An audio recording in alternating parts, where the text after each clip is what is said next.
And the WhatsApp line is 061 766 0355. We'd love your comments on the Paula Sleer story that appeared in the Mail and Guardian, suggesting that the current uprising in Palestine obviously was totally provoked by the Palestinians. And she goes on to also say that what is playing out currently in the occupied territories, etc., is an intra-Palestinian conflict. So we'd love to get your views on that. But right now we are joined by Jerusalem-based archaeologist Abeer Zayyad, who's going to talk to us about what exactly is going on in the Al-Aqsa compound. Assalamu alaikum, welcome to the show, and so nice to be talking to you again after a very long while. Can you hear me, Abeer? Yes. Okay, so we know that there has been a ceasefire. Alhamdulillah, we continue praying that it will hold, but there also seems to have been some more provocation at the Al-Aqsa compound, very especially Friday past. What exactly happened? And what is the situation as we speak? The ceasefire is happening in Gaza, but what is happening in Jerusalem is completely different. The attacking for Al-Aqsa Mosque is a continuous attacking. The thing that is happening is continuous happening. Attacking, arresting, shooting in Jerusalem, around it, all of it. Now I'm inside Al-Aqsa Mosque. The settlers since the morning are attacking the mosque. There is not enough people to protect because of the situation and because of the arresting of the people and abandoning. Yesterday, just more than 20% had been abandoned from entering to Al-Aqsa Mosque. The situation is continuous. It's still continuous. The settlers is still continuous entering. It's not easy. The mosque is almost empty from the Muslims because of the arresting, shooting, abandoning. So the mosque now in a very dangerous situation. This is how it was. It is so sad, Abeer.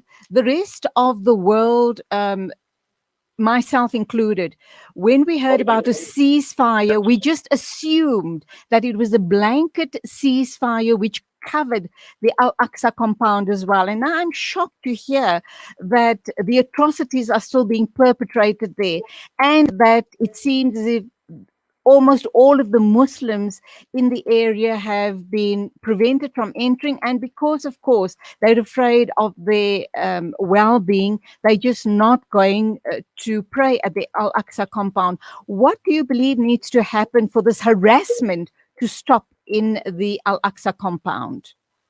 We need the people to understand that the ceasefire is not happening in Jerusalem. We need them to stand for Al-Aqsa Mosque. We need them to understand that Al-Aqsa Mosque is in a very danger. That just yesterday, the temple people that they put it in the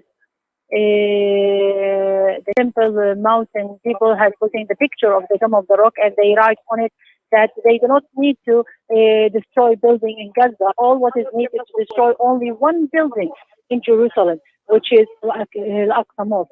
So this is what they put it in the media. It's very clear about what they want.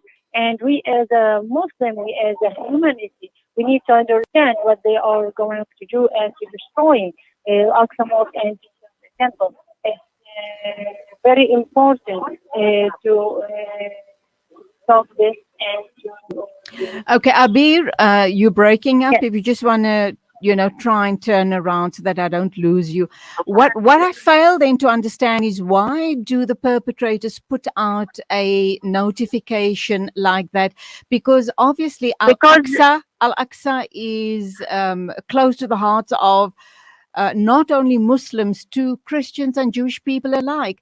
And if any, but you need to understand that from archaeological point of view, there was no temple, no Suleiman temple. This is from archaeological point of view. There is no right for them in this place. This place is for us. This place is for Palestinians. This is 1,400 years. We are here as a mosque. And since the beginning, it belongs for the Palestinians, and we are the native people. There is no right for anyone who are not native in this place. And yet they claim that the temple, they have rights to the temple. Why, where, and how do they come about with that narrative? This narrative was established in the Assyrian time when they came as occupier to Al-Aqsa, to Jerusalem.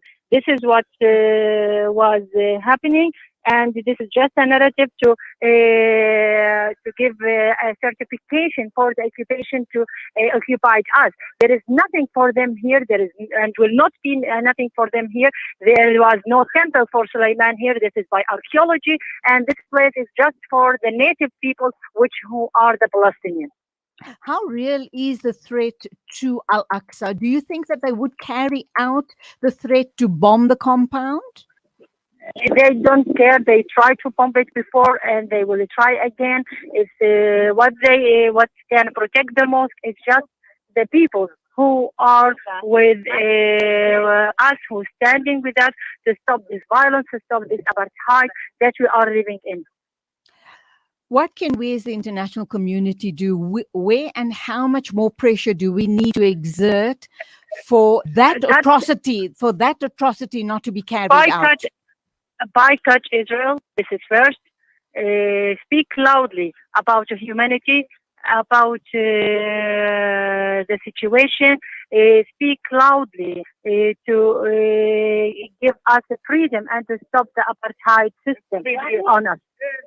Absolutely. And for your information, we here in South Africa, and I do know in the rest of the world, there are many organizations, civic organizations who are supporting the Palestinian people. We are marching, we are collecting funds, we are doing everything we possibly can to support the Palestinian people, and inshallah, may common sense prevail. And we will be watching the space very closely, and we'll be talking to you again sometime soon. But as you speak right now, are lives being threatened at the compound? Have people lost their lives since Friday? Not since Friday, but can happen anytime. A lot of people had lost their eyes, they had lost their teeth. They are shooting in the face. There are still people in danger. So we do not know when this will happen and what will happen.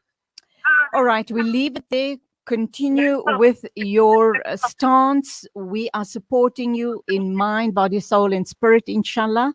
And we just hope that common sense prevails. It's exactly 8:30, and as we go for another ad break, it just kinds of, what pops into my mind is, what sort of animals are these people? Really? Is this how you treat another human being? Is this how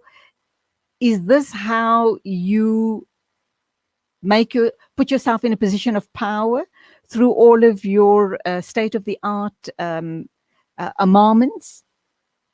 I don't know. I have no words for the Israeli occupiers, settlers, and gosh, I'm at a loss for words, which I never am normally, but I am at a loss for words right now. It's exactly 8:30.